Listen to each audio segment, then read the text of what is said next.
I don't want to be arrested for thieving it. But you know what struck me? I don't know if people know, but there was a picture of Pete playing that you had sort of recurring this evening. And the guy playing the fiddle is my dad.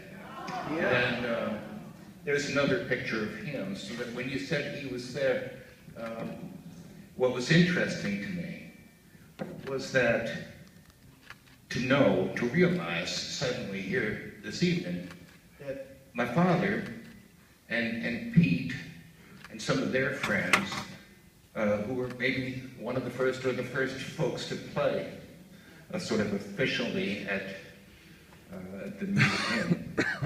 That was the first weekend. The first weekend? Wow.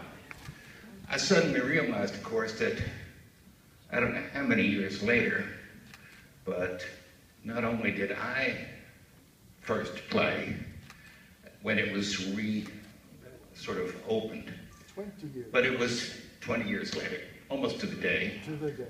And it was with Pete that we played the year before it closed. And so the one recurring figure was Pete Seeger.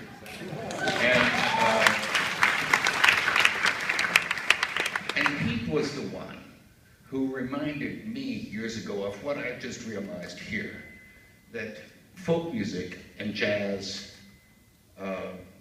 were the original social media.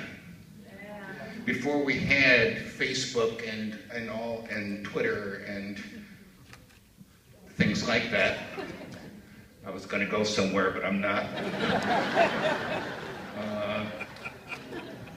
But it occurred to me that in order for that kind of social media to actually function as social media, it has to function in a place unlike today. There has to be a physical place where people actually get to share the media, what's going on, what's happening, what's changing, what's important. And it was, when I was seeing the film and hearing some of the folks up here speak, I was reminded of how important it was to have a place like that. I was there for every one of those eras in some form or fashion. I remember I was going to the Camp Indian Hill back in the 50s, and we went as a group.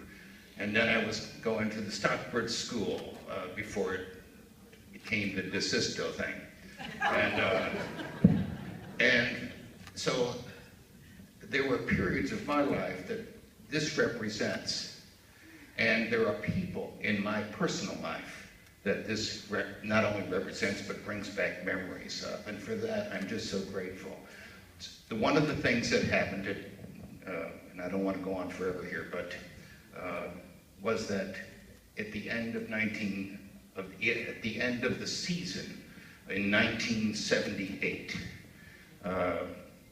I guess the Music Inn had an agreement with the town of Stockbridge that they weren't supposed to be doing any more shows after Labor Day, because it was possibly confusing to the neighbors and an irritant to the more classically oriented folks next door.